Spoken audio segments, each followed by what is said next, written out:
Hello అండి, నమస్తే, welcome back to our channel. నేను మీ సరిత. సో ఇది వచ్చేసి పండగ ముందు రోజు 2 days ముందు నేనైతే ఇంట్లో ఉన్న వస్తువులకైతే పెయింటింగ్ అయితే వేశాను, కలర్ఫుల్గా కనిపించడానికి.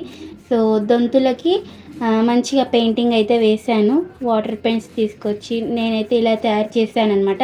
మీకు ఎలా అనిపించిందో మొత్తం వీడియోని చూడండి, చూసి మీకు ఎలా అనిపించిందో కమెంట్ చేయండి. అండ్ నాలాగా మీరు కూడా ఎవరైనా ట్రై చేస్తే కమెంట్ చేయండి. ఇంకా పెయింటింగ్స్ అయితే దొంతులకు అయితే వేసేసాను. 2 days ముందే నేను అంత ప్రిపరేషన్ అయితే చేశాను. ఇంకా చిన్న చిన్న పాట్స్ అయితే తీసుకున్నాము. ఇంకా వాటికి కూడా మంచిగా కలర్ఫుల్ వేసేసి కలర్ అంతా నీట్గా కలర్ వేసి ఇందులో ధాన్యాలు చిన్న చిన్న పాట్స్లలో ధాన్యాలు పెట్టడానికి వీటికి కూడా కలర్ వేసాను. సో మొత్తం కలర్ ఎలా వేసాను, తర్వాత అవి డిజైన్ కూడా ఎక్కువ డిజైన్ అయితే ఏమీ వేయలేదు. ముందు వాటికి లైన్స్ ఉండే, సో మమ్మీ అట్లనే లైన్స్ వచ్చేటట్టుగా డిజైన్ అయితే వేయాలన్నది. సో సింపుల్గా అయితే చిన్న చిన్న అక్కడ పువ్వులకు వేసి లైన్స్ అయితే వేసాను. సో చూడండి మొత్తం ఫుల్ వ్లాగ్ అయితే. మీకు ఎలా అనిపించిందో కామెంట్ చేయండి.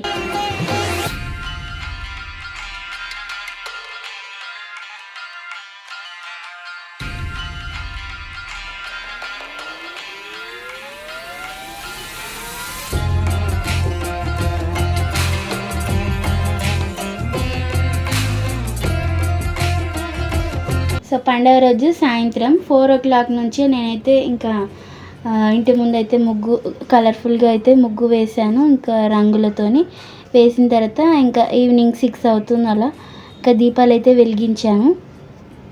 ఇంకా నేనైతే బొమ్మల కొలువు పెడతాము మేము.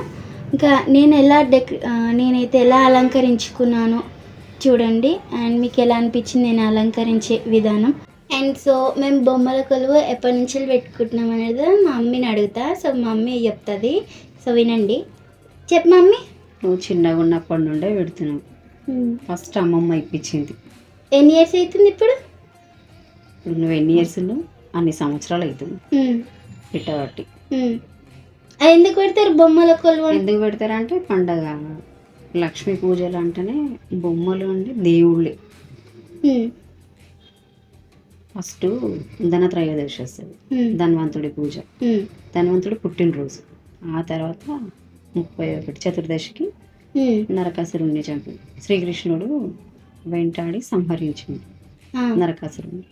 అందువల్ల మనం ఈ లక్ష్మీ పూజలు, ఈ టపాసులు, ఈ సంతోషాన్ని మనం జరుపుకుంటాం అన్నమాట పండుగ. బొమ్మలు ఎన్ని రోజులు పెడతారు ఇట్లా కొలువు? 3 రోజులు. బొమ్మల కొలువు 3 రోజులు. 3 రోజులు లేదంటే 5 రోజులు. మనం ఎప్పుడు ఎన్ని రోజులు పెడతాం? మనం 3 రోజులు పెడతాం. దీపావళి అంటే 5 రోజుల పండుగ అంటారు కదా మమ్మీ.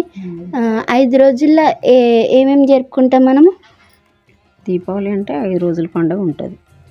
5 రోజుల్లో ఏం చేస్తాం? 5 రోజుల పండుగ అంటే ధన్వంతుడి పుట్టినరోజు అని, దీపావళి, లక్ష్మీ పూజలు, నోములు, భగిని హస్త భోజనం. భగిని హస్త భోజనం అంటే మనము 15 సంవత్సరాల క్రితం నుంచి చేస్తున్నాం.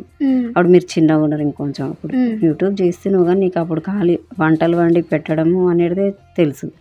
ఈ భగిని హస్త భోజనం గురించి నువ్వు పెట్టలే. ఇప్పుడు ఈ మధ్య నుంచి అంటే అప్పుడు మనకి యూట్యూబ్ ఐడియా లేదు కదా. భగిని అంటే అక్క అన్నమాట, అక్క చెల్లి. హస్త అంటే చేతితో అన్నదమ్ములకి ఇష్టమైన భోజనం వడ్డించాలి. దాన్ని భగిని హస్త భోజనం అంటారు. ఆ రోజున అక్క చెల్లెళ్ళ చేతితో అన్నదమ్ములకి వడ్డించాలి. చాలా మంచి జరుగుతుంది అనమాట. యముడికి యముని చెల్లెలు. ఆ రోజున యముడికి యముని అన్న అన్నమాట. యముడు ఆయనను పిలిచి ఆయనకి ఇష్టమైన భోజనం వండి వడ్డిస్తుంది. అప్పుడు ఈ చెల్లి చేతితో తిని చాలా సంతోషపడతాడు అనమాట యముడు.